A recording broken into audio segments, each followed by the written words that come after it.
Oi pessoal, agora mesmo vamos iniciar a resolução de uma linda questão de física que contempla processos de propagação do calor, um assunto muitíssimo importante. Vamos lá?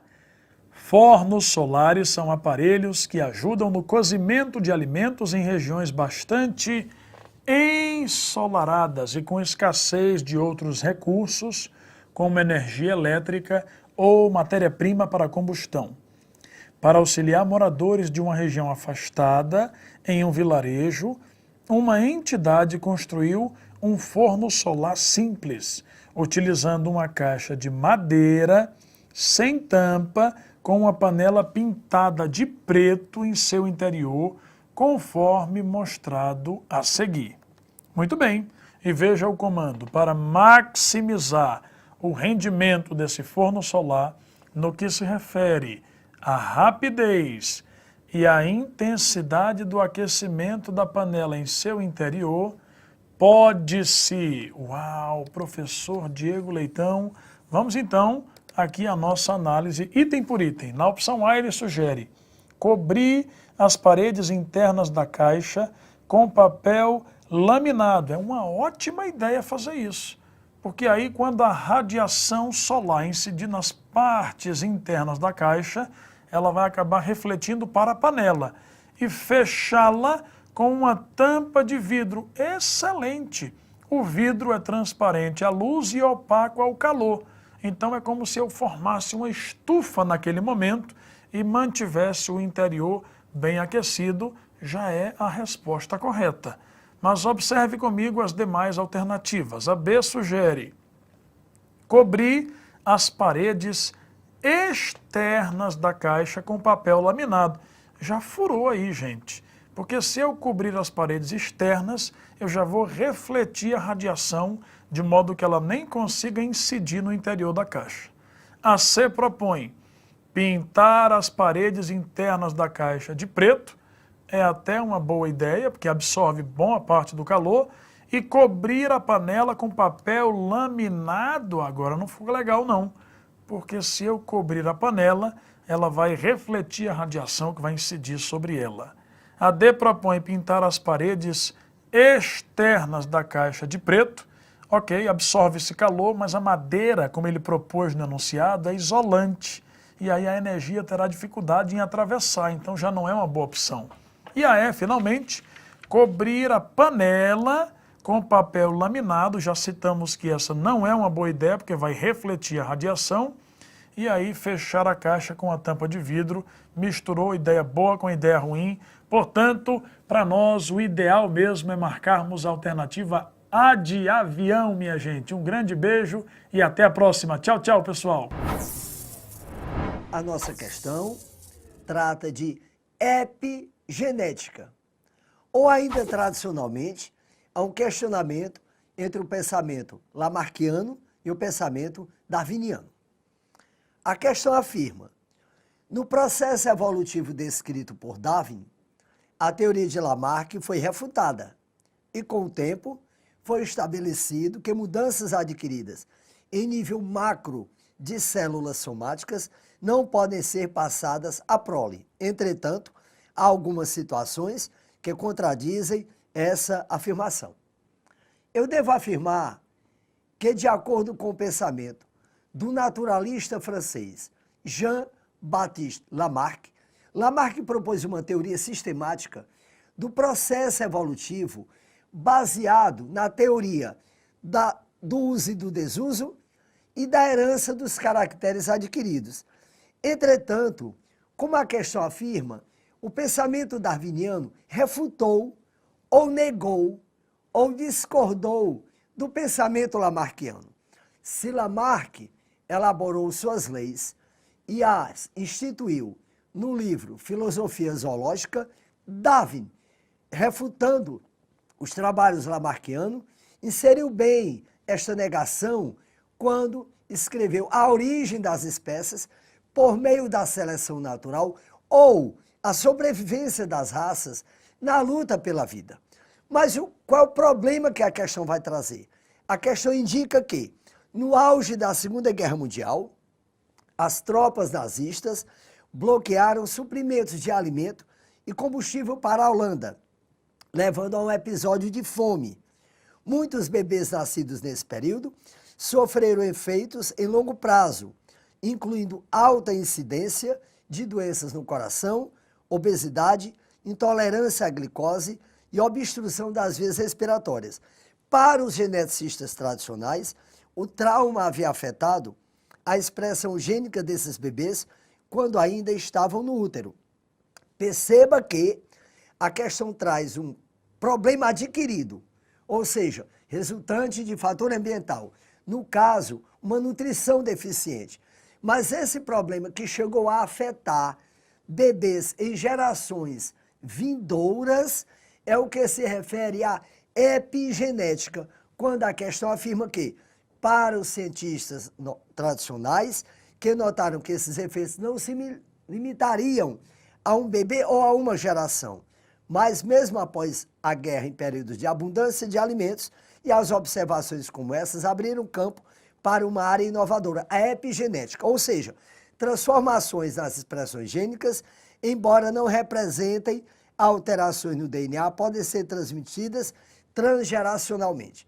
O campo da genética se estabeleceu somente após a publicação do livro A Origem das Espécies de Darwin, com as proporções de Mendel e a elucidação dos mecanismos de replicação e expressão gênica no século XX. O que é que a questão quer saber? É que, de acordo com o item, as observações descritas contestam a concepção defendida desde os tempos de Darwin de que as características adquiridas em resposta ao ambiente não podem ser dadas pela geração seguinte. Portanto, o item correto é a letra D, ou seja, uma característica adquirida passou a ter efeito não na expressão gênica, mas na expressão fenotípica transgeracionalmente, o que indica o item D como correto. Caríssimos alunos, que legal estarmos juntos mais uma vez. Nas minhas mãos, uma linda questão de física que contempla processos de propagação do calor, termologia, altamente importante para os nossos estudos. Vamos lá? A pasta térmica é um dos principais componentes do computador que ajudam a manter a temperatura do processador baixa. Sua principal função é servir como, aqui está a chave, ó, condutor de calor e auxiliar em sua dissipação. Assim, ela ajuda o cooler na hora de manter o processador em uma temperatura adequada. Para cumprir seu objetivo com maior eficiência, a pasta térmica deve ter. Muito bem, nós acabamos de ver no enunciado que é um condutor de calor, está aqui, ó, destacado, um condutor de calor. Há uma lei física chamada Lei de Fourier, que analisa a propagação do calor em condutores sólidos. O fluxo de calor, que é a mesma coisa que a potência térmica, é K, que é o coeficiente de condutividade térmica, vezes A, que é a área, vezes o módulo da variação de temperatura sobre a espessura ou comprimento. Chama-me a atenção este K. O que seria, professor, este K? A constante de condutividade térmica. Objetos que são bons condutores facilitam o escoamento da energia, e aí terão um K alto. Mas objetos que são bons isolantes dificultam o fluxo de calor e apresentarão um K baixo. Portanto, nessa questão, estamos mesmo citando aqui, ó, alta condutividade térmica para que seja um excelente condutor. Ficaremos então com a alternativa D de dado. Grande abraço, bons estudos e até a próxima. Tchau, tchau, gente. Olá, pessoal. Vamos agora tratar da eutrofização e de assuntos relacionados a problemas ambientais. Vamos então ao enunciado. A eutrofização é um problema que ocorre em vários corpos d'água localizados no Brasil. Pesquisas visando maior conhecimento desse fenômeno natural, o qual é intensificado por ações antrópicas, são fundamentais para o desenvolvimento de ações de prevenção e melhoria qualitativa de corpos d'água. Os principais efeitos da eutrofização são anaerobiose no corpo d'água, mortandade da fauna, toxicidade de algas, dificuldade e altos custos para o tratamento da água e redução da navegação e da capacidade de transporte. Entre os responsáveis pela contaminação das águas estão espécies químicas como o nitrato e o fosfato, que podem ser removidos por meio de, no item A a gente tem aí, nitrificação do nitrato em amônia e oxidação do fósforo ao fosfito. Bom, pessoal, quando a gente fala de nitrificação, a gente está falando da transformação do nitrato em gás nitrogênio e não do nitrato em amônia. Então, a gente já exclui aí o item A. Vamos ao B. Oxidação do nitrato a nitrogênio, gás nitrogênio, e do gás oxigênio e redução do fosfato ao P4 e O2. Bom, se eu fosse oxidar o nitrato, pessoal, eu não iria torná-lo N2. Na verdade, seria uma redução. Então, já invalida a opção B. Vamos a C. Precipitação do nitrato na forma de nitrato de sódio e do fosfato na forma de fosfato de sódio.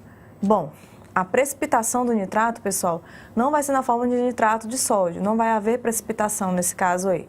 Nesse caso aí eu estaria oxidando, tá certo? E reagindo com o sódio. E o sódio, ele é um metal alcalino. Portanto, vai formar um sal solúvel, né? Então, não vai haver precipitação aí, tá certo? Nesse caso, o que invalida a opção C. Vamos, então, a D.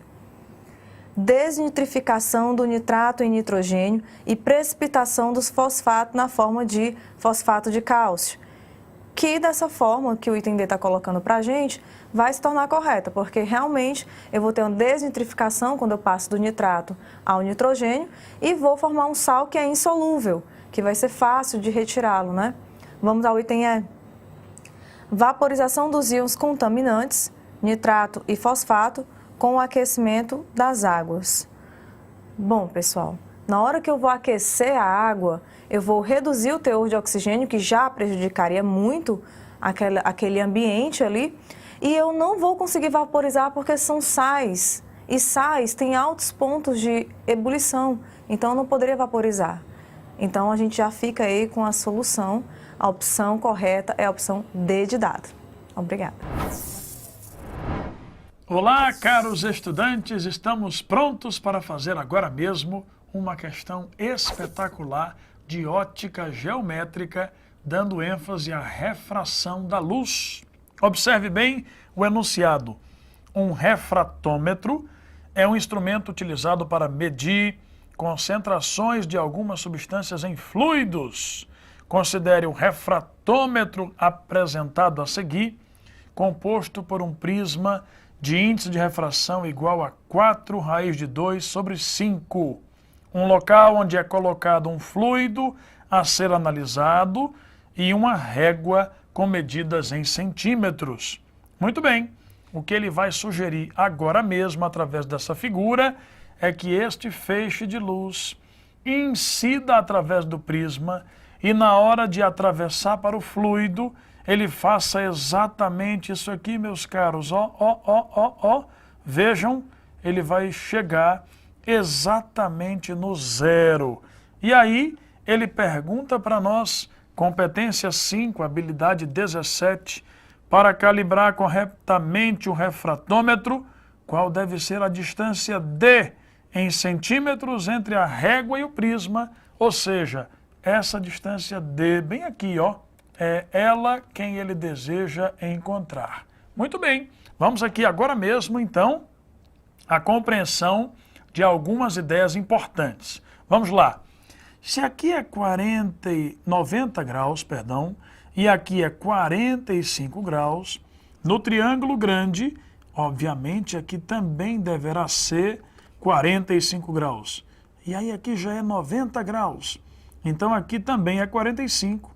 Logo, aqui também é 45 graus. E esse ângulo é o ângulo de incidência. é o ângulo formado entre esse raio e a reta normal. Perfeito! Aí nós fizemos aqui o desenho do raio refratado. Entre ele e a reta normal haverá este ângulo θ, que eu preciso descobrir quanto vale. E eu vou descobrir usando a lei de Snell e Descartes. Olhe para cá. N do prisma, seno de 45 graus, é o N do fluido. Ele pediu que a gente considerasse que era ar, de índice de refração igual a 1. Então, N do ar, seno de θ. Essa é a lei de Snell e Descartes. N é o índice de refração. Na primeira parte do enunciado, ele citou para nós, está aqui destacado, 4 raios de 2 sobre 5 é o valor do N do prisma. 4 raios de 2 sobre 5, vezes o seno de 45, que é raios de 2 sobre 2, é o N do ar, que é 1, vezes o seno do ângulo θ. Portanto, o seno do ângulo θ vai valer, vejamos, raios de 2 vezes raios de 2 dá 2, cancela com esse 2, acabou dando apenas 4/5. Vou agora fazer a montagem de um triângulo genérico, retângulo, bem aqui, onde aqui é o ângulo θ. Se o seno é 4/5, é como se o cateto oposto fosse 4, a hipotenusa fosse 5, então o adjacente tem que ser 3. E aí, caso eu precise, caríssimos estudantes, a tangente do ângulo θ é o cateto oposto sobre o cateto adjacente, 4/3. Como ele está me pedindo a distância D, observe bem, para a análise de D eu preciso destacar este triângulo aqui agora, ó. Ah, professor, que legal! Nesse triângulo, o cateto oposto é aqui, vale 1. E o cateto adjacente é quem eu quero descobrir, D. Ora! Façamos então a tangente de θ, ela vai valer 1, que é o cateto oposto, sobre D, que é o adjacente. Portanto, D acabará dando exatamente igual a 3/4 de centímetros. E observando nos itens, nós vamos marcar exatamente a opção A, que acabou de ser para nós a opção conveniente e adequada, letra A de aprovação. Um grande abraço a todos, ótimos estudos e até a próxima. Tchau, tchau! Caríssimos alunos, nas minhas mãos eu tenho uma linda questão de ótica geométrica que contempla fenômenos relacionados à ótica. Vamos ao enunciado. Chineses ficaram apavorados com uma cidade flutuante que surgiu no céu. Veja a imagem que está proposta na foto na questão. No início de outubro, moradores da província de Jiangxi e da cidade de Foshan, na China, levaram um susto ao contemplar o horizonte. Havia uma cidade ali. Não a cidade inteira, mas o topo ou a silhueta do topo de prédios imensos. Abaixo do topo não havia o restante dos andares ou a base dos prédios, mas nuvens espessas e cinzentas.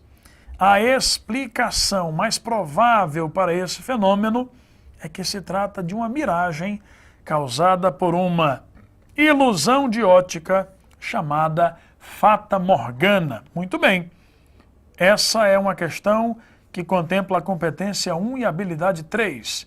O fenômeno óptico observado na província chinesa é causado pela passagem da luz por diversas camadas de ar em diferentes temperaturas e dá a impressão de haver uma cidade sobre as nuvens. Isso ocorre porque a luz é... Ótimo! Meus caros, tem 2 itens aqui que sugerem que a luz é emitida por prédios. Olha que absurdo! Um prédio é uma fonte secundária de luz. Ele reflete a luz que incide sobre ele.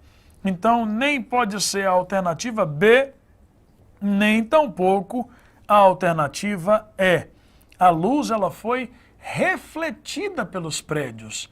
No item A, ele sugere refletida pelos prédios na superfície terrestre, desviando sucessivamente sua trajetória até chegar aos olhos das pessoas. Excelente opção a letra A. De fato, as camadas de nuvem compostas por ar de diferentes temperaturas acabam caracterizando novos meios ópticos. E aí, a luz refletida pelos prédios vai desviando até chegar ao olho das pessoas. É a excelente resposta. Mas, rapidamente, na C ele diz, refletida por prédios na superfície terrestre, propagando-se em linha reta em direção às nuvens, sofrendo reflexão até chegar aos olhos das pessoas. Meus caros, a trajetória em linha reta acontece num meio transparente e não é o caso num ambiente heterogêneo como esse. Na letra D, refletida pelos prédios na superfície terrestre e espalhada pelas nuvens em todas as direções, isso não tem absolutamente nada a ver com a ocorrência do fenômeno. A nuvem não tem a capacidade de promover o espalhamento da luz, portanto, marcamos de fato a letra A de aprovação. Um grande abraço a todos e até a próxima. Tchau, tchau, gente!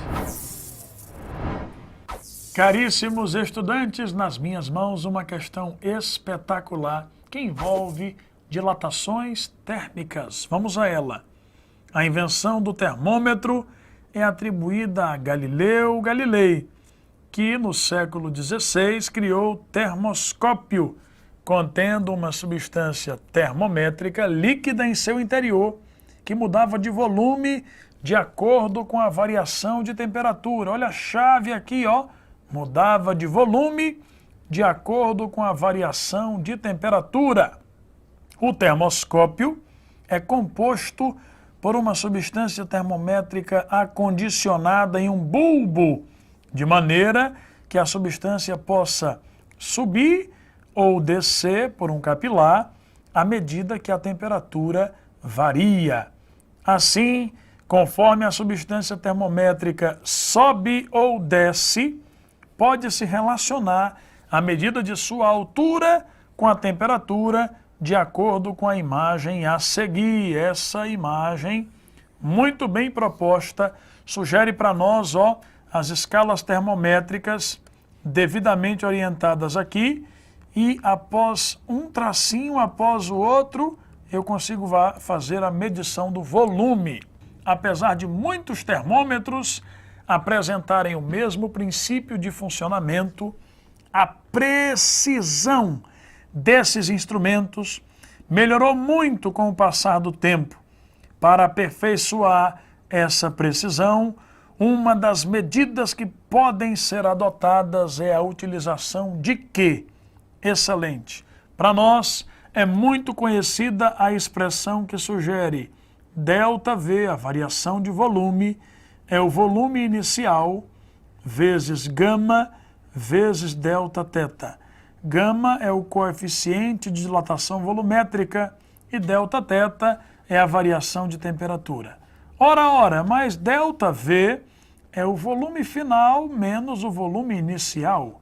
Isso é V0 gama Δθ. Passando o V0 para o outro membro, ficaremos com V0 mais V0 gama Δθ. E aqui eu já posso perceber que o volume varia com a temperatura através de uma função do primeiro grau. V é V0, que multiplica 1 mais gama Δθ. Olha só, na alternativa E, ele sugere substâncias termométricas que variam de volume linearmente com a variação da temperatura, exatamente a opção que eu propus na ocasião em que eu relembrei a vocês a expressão da variação de volume. Marcamos então a letra E de escola, uma lindíssima questão, muitíssimo bem pensada. Grande abraço a todos e até a próxima. Tchau, tchau, gente! A questão trata de um desequilíbrio ambiental, que no caso é o derramamento de petróleo. E o que fazer em dada situação? Bem, é importante que você perceba primeiro que o petróleo derramado sobre a superfície da água compromete justamente a fotossíntese do fitoplâncton, a fotossíntese de algas pluricelulares e também de plantas submersas, comprometendo também, portanto, toda a vida aeróbica de um dado ecossistema. Mas a questão afirma que o navio petroleiro Exxon Valdez ganhou notoriedade em 24 de março de 1989, quando aproximadamente 40.900 a 120 mil metros cúbicos, equivalente a 257 mil a 750 mil barris de petróleo que transportava, foram lançados ao mar. O acidente aconteceu na costa do Alasca depois de um navio encalhar na enseada do Príncipe Guilherme. Na ocasião, as autoridades estimularam o crescimento de bactérias pseudomonas capazes de degradar o petróleo presente no solo. Muitos quilômetros do litoral foram limpos aproximadamente 3 vezes mais rápido do que somente com o uso de agentes químicos convencionais à época. Bem, acontece que hoje o homem busca se utilizar de medidas mais inovadoras, como no caso de Pseudomonas, que é um gênero bacteriano, a qual, modificada geneticamente, pode metabolizar os componentes do petróleo mais rapidamente, como uma medida inovadora e de sustentabilidade. E, portanto, a esse processo em que as bactérias Pseudomonas atuam, esses agentes são portadores do que se chama de um fenômeno de biorremediação. E, portanto, o item correto é, portanto, a letra C. A questão envolve sistemática, a especiação e a definição de espécie de Meyer. Bem, é importante lembrar que na definição de Meyer para espécie, indica-se que os indivíduos apresentam semelhanças anatômicas e morfológicas, normalmente se cruzam entre si e produzem descendentes férteis. Bom, mas a questão indica o seguinte: a ciência reconhecia até hoje a existência de uma única espécie de girafas, que se subdividiam em diversas subespécies. Mas um grupo de cientistas da Alemanha realizou a maior análise genética feita até hoje sobre o animal e concluiu que existem 4 espécies diferentes de girafas no mundo. Ficamos extremamente surpresos porque há muito poucas diferenças da morfologia e dos padrões de pelagem entre as girafas. Por causa dessa semelhança, partimos do pressuposto que de que todas as girafas têm os mesmos requisitos ecológicos, ou seja, apresentam nichos ecológicos bem semelhantes. A análise genética mostrou que há 4 grupos distintos de girafas que aparentemente não se reproduzem entre si na natureza. Os estudos genéticos realizados permitiram estabelecer que os grupos de girafas... Bem, é importante você perceber que indivíduos de espécies diferentes também podem se cruzar entre si, mas a questão está indicando uma diferença genética entre estes animais. Então, pelo que está exposto, podemos indicar que os estudos genéticos estabelecem que podem pertencer a espécies distintas, pois possuem diferenças genéticas, embora sejam semelhantes morfologicamente. Bom, então o item correto para a questão é a letra D. A questão aborda uma das questões da Amazônia, que é exatamente a sua produtividade e também o índice de evaporação nesse ambiente, nesse bioma. O texto base fala: na verdade, jornalistas e divulgadores de ciências dos anos de 1960 a 1970 estavam errados quando atribuíam a esse bioma a função de pulmão do mundo, liberando gás oxigênio e removendo gás carbônico. Está mais para torneira que para pulmão. É verdade que boa parte do Brasil anda mesmo de respiração curta, mas por ansiedade devido à falta d'água. A Amazônia, por muito tempo, foi considerada o pulmão do mundo, devido o fato das plantas realizarem a fotossíntese, consumindo gás carbônico, liberando gás oxigênio. No entanto, hoje sabe-se que a maior parte do gás oxigênio ela é produzida por meio das algas, pela fotossíntese das algas. O que a Amazônia produz, lá dentro é consumido pelos seres vivos que compõem aquele bioma. Por isso, a produtividade primária líquida nesse bioma ela é muito baixa. O que ela produz, ela consome. Já, devido ao clima quente e úmido e também a grande evaporação, há uma perda de água. Esse bioma, o índice de umidade é muito alta, consequência da alta evapotranspiração, ou seja, a perda de água em forma de vapor pelas folhas das árvores que compõem esse bioma. Desta forma, a alternativa correta, letra E. A produtividade primária líquida é baixa, já que tudo que ela produz, ela consome lá dentro, fica pouquíssimo sem ser consumido, e também a evapotranspiração, ou seja, a perda de água em forma de vapor nas folhas, que é bastante alta. Gabarito da questão, alternativa E. Olá, pessoal! Vamos agora tratar de uma questão que vai precisar de conhecimentos prévios na área de interações, de química ambiental. Então, vamos dar uma olhadinha aí na questão. Ela diz o seguinte: a figura a seguir ilustra a poluição atmosférica resultante da emissão de poluentes por fontes naturais ou artificiais. Dentre elas, destacam-se a atividade agrícola e a pecuária, a produção industrial e suas fontes energéticas, as erupções vulcânicas, os aterros sanitários e os transportes rodoviários.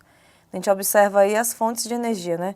A gente tem aí o caso das estradas, a gente tem aí o caso do lixo, os automóveis, tá certo?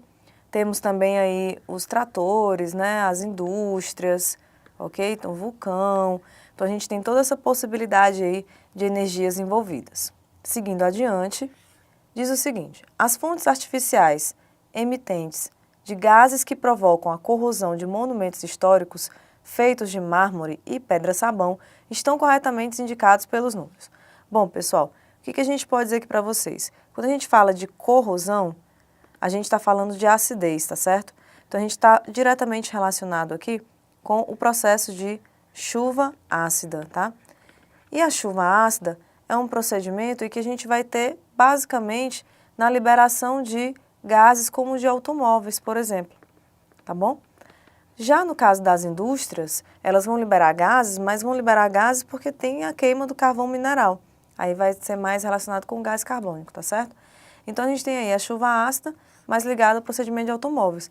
Como a figura mostra mais aí pra gente nos procedimentos 2 e 5, então a gente tem que olhar aí qual que melhor se encaixa nas opções. No caso do item A, diz que é o 1 e 2. No caso do item B, diz que é o 1 e 5. No item C, diz que é o 2 e o 3. No item D, diz que é o 2 e o 5. E no item E, diz que é o 3 e o 4. E a gente já viu aqui que a melhor opção a ser marcada é o item D de dado. Portanto, pessoal, a opção correta, item D. Obrigada. A questão aborda os animais do filo anfíbia, do grupo dos anfíbios. Os anfíbios, como o nome do filo sugere, anfi 2 bios vida, são animais que apresentam 2 ciclos de vida. Um ciclo aquático, no qual eles respiram por meio de brânquias e sofrem metamorfose, já que passam do estágio larval para o estágio adulto, que é bem diferente desse. Como, por exemplo, a perda da cauda, o surgimento das patas, são algumas transformações que acontecem nesse ciclo de vida. Depois que estão totalmente transformados, passam para o ambiente terrestre. No entanto, eles não estão adaptados ao ambiente terrestre seco. Eles estão restritos ao ambiente terrestre úmido, porque a sua reprodução ainda necessita da água, pois ele possui fecundação externa e a larva necessita voltar para a água quando sai do ovo. A questão, ela fala no texto base sobre esse ciclo de vida e também sobre a evolução do filo. Os anfíbios foram os primeiros seres vertebrados a conquistar a terra firme, pois todas as outras formas de vida dependiam do meio aquático para a sobrevivência. De acordo com as evidências fósseis encontradas há 400 milhões de anos, período devoniano, os anfíbios evoluíram a partir dos peixes. Acredita-se que a evolução dos anfíbios tenha acontecido a partir de um grupo de peixes pulmonados, que hoje já não existem mais, e que foram sofrendo adaptações até chegarmos aos anfíbios que nós temos hoje, representados aí pelos sapos, as rãs, as pererecas, também as salamandras e as anfisbênias. Nesse caso, algumas adaptações foram necessárias aos anfíbios para a passagem do meio aquático para o meio terrestre. Entre elas, nós temos aí o surgimento do aparelho respiratório. Antes, quando em vida aquática, eles respiravam somente por brânquias, mas quando passaram ao ambiente terrestre, as brânquias foram perdidas e a respiração passou a ser pulmonar e também cutânea. No caso, o pulmão dos anfíbios, ele tem uma superfície lisa, né? Os alvéolos eles são atrofiados, então a expansão desse pulmão para a troca gasosa não é muito eficiente, completando-se dessa forma a respiração dele por meio da respiração cutânea entre os vasos sanguíneos da pele e também o ambiente externo. Por isso a pele dos anfíbios ela tem sempre que estar úmida, mais um motivo que os deixa em a necessidade de estarem sempre em ambientes úmidos. A alternativa correta da questão, letra B. Gabarito correto, letra B. A questão aborda um dos trechos de uma das obras mais conhecidas em relação à evolução dos seres vivos, que foi publicada por Charles Darwin, que é A Origem das Espécies. O trecho fala o seguinte: tudo o que podemos fazer é ter sempre em mente a ideia de que todos os seres vivos planejam por aumentar em progressão geométrica e que cada qual, pelo menos em algum período da vida ou durante alguma estação do ano, seja permanentemente ou em intervalos de tempo, tem que lutar por sua sobrevivência e está sujeito a sofrer considerável destruição. Quando refletimos essa luta vital, podemos consolar-nos com a plena convicção de que a guerra que se trava na natureza não é incessante, nem produz pânico, que a morte geralmente sobrevém de maneira imediata e que os mais resistentes, os mais fortes, os mais saudáveis e os mais felizes conseguem sobreviver e multiplicar-se. O trecho está no finalzinho, né, compõe o final de um dos capítulos da grande obra, que foi A Origem das Espécies, onde Charles Darwin explica a sua teoria para tentar entender e mostrar no meio científico como as espécies foram evoluindo e mudando ao longo do tempo.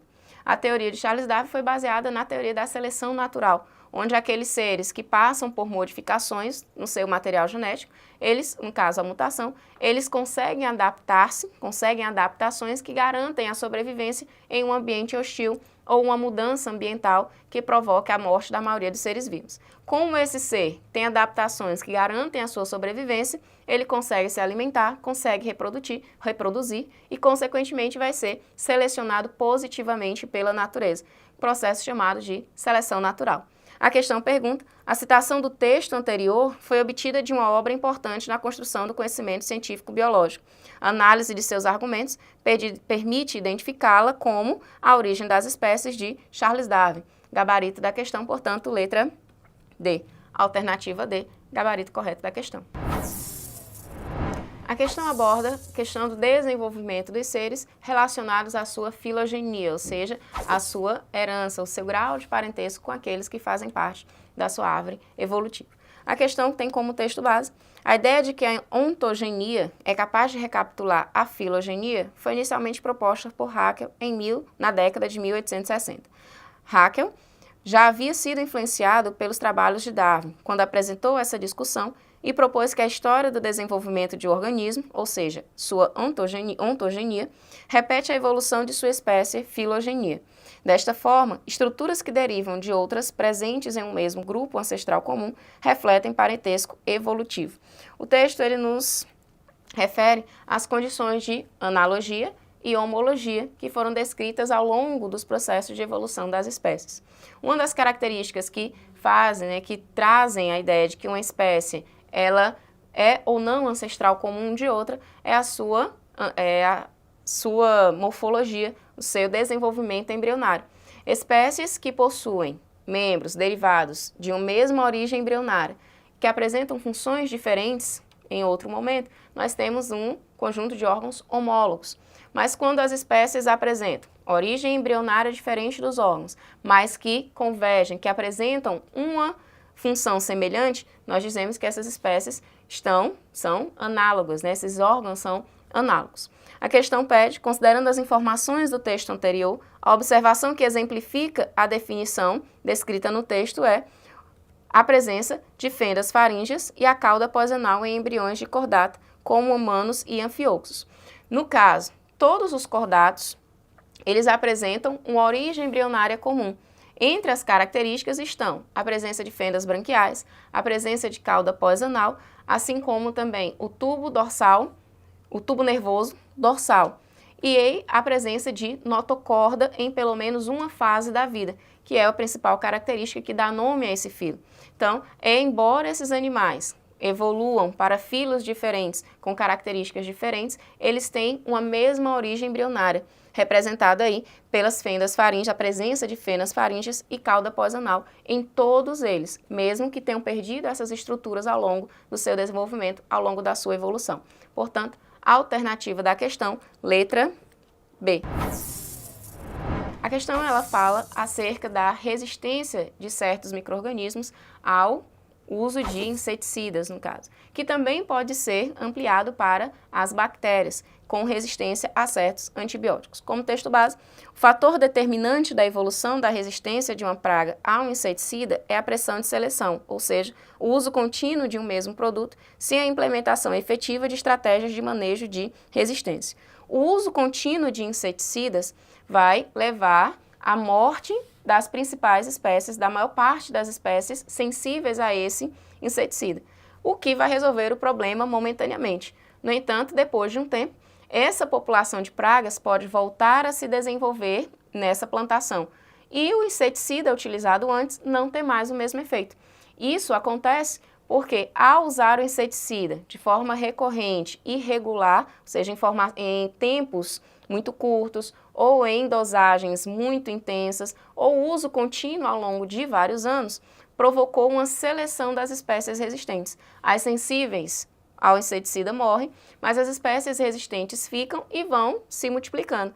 Ao se reproduzirem, passam essas características aos seus descendentes e, consequentemente, as novas variedades que surgem desse desenvolvimento vão ser resistentes ao inseticida. Também acontece o mesmo com bactérias. O uso contínuo de antibióticos de forma irregular, de forma discriminatória, de forma indiscriminada, ele vai causar a seleção das bactérias resistentes. Então, um tratamento que é feito de forma irregular com antibiótico, uma vez vai surgir efeito, porque os sensíveis vão morrer e vai amenizar os sintomas. Mas depois de um tempo, os sintomas voltam, muitas vezes de forma mais intensa, e a medicação já não faz o mesmo efeito, porque aquelas espécies não são mais sensíveis, elas passaram a ser resistentes devido ao uso contínuo. As resistentes mantiveram-se no meio, se reproduziram, passaram essa característica aos descendentes. Uma forma de evitar isso é reduzir o número de antibióticos e usá-lo de maneira correta, por isso com prescrição médica. Esse fato, tanto com os inseticidas quanto com as bactérias, promove uma seleção das resistentes, portanto, efeito de seleção natural. Em relação aos inseticidas e seus efeitos, o trecho anterior faz referência à ampliação do número de indivíduos resistentes, já que eles são selecionados pelo uso contínuo do material, assim eles vão se reproduzindo, garantindo que os descendentes também sejam resistentes. Alternativa da questão, letra D. Gabarito correto da questão, alternativa D. Olá, pessoal! Vamos agora resolver uma questão que vai precisar de conhecimentos na área de Química Ambiental e também resolver um pouquinho aí o assunto de usinas nucleares. Vamos ao enunciado, então? As usinas nucleares correspondem a um assunto bastante debatido no setor ambiental. De um lado, alguns pesquisadores defendem que elas não contribuem efetivamente para o efeito estufa, sendo a energia nuclear uma alternativa a outras formas de energia. Do outro lado, há a preocupação com acidentes nucleares, como o ocorrido em Fukushima, no Japão. Além disso, sabe-se que existem problemas ambientais decorrentes do funcionamento normal de uma usina nuclear. As usinas nucleares, mesmo funcionando normalmente, podem provocar desequilíbrios na vida aquática, por meio da ou do. Bom, pessoal, um dos grandes problemas ocasionados pelas usinas nucleares é o fato da diferenciação na temperatura, tá? Quando eu vou jogar resquícios ou mesmo o funcionamento daquela usina, ela causa uma grande diferença ali na temperatura na água, atrapalhando assim a vida aquática, todas as espécies que ficam ali, que necessitam do oxigênio dissolvido na água, tá certo? Então esse é o principal problema ocasionado pelas usinas nucleares. E aí, olhando as opções, se a gente observar no item A, fala que o desequilíbrio que pode ocasionar na vida aquática é devido à emissão de ultrassom. De acordo com o que eu falei agora, essa não é a maior preocupação da gente, tá certo?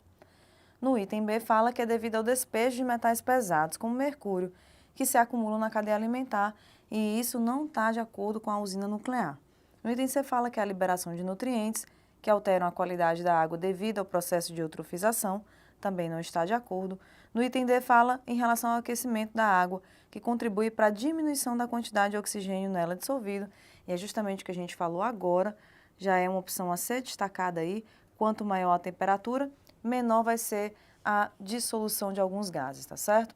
Portanto, pessoal, opção correta, item D de dado. Obrigada! Olá, pessoal! Vamos agora resolver uma questão que vai tratar um pouquinho do assunto de química ambiental. Vamos ao enunciado, então?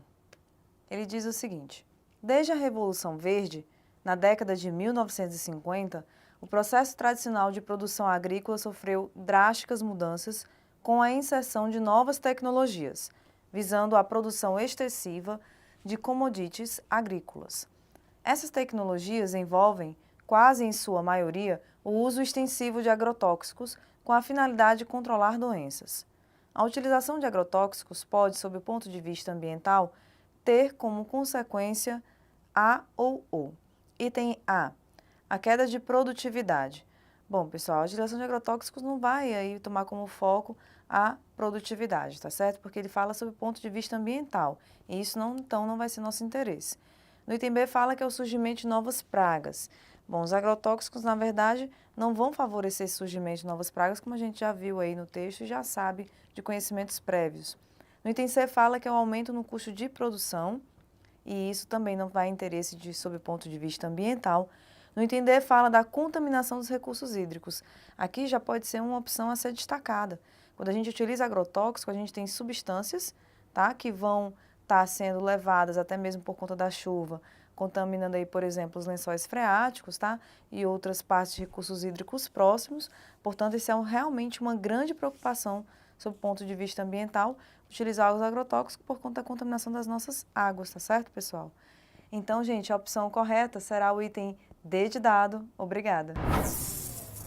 A questão fala sobre o capim-elefante, que foi trazido ao Brasil com o objetivo de alimentar o gado.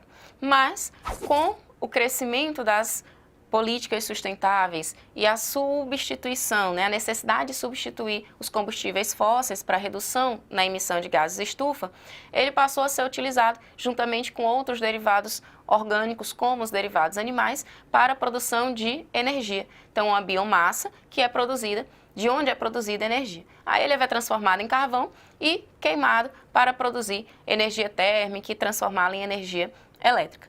A energia produzida a partir da queima do capim-elefante também vai produzir gás carbônico. No entanto, como o capim-elefante ele é uma fonte renovável, porque ao plantar, colhe, planta-se de novo, colhe, tem sempre esse processo de plantio e colheita, ele vai ser uma fonte renovável.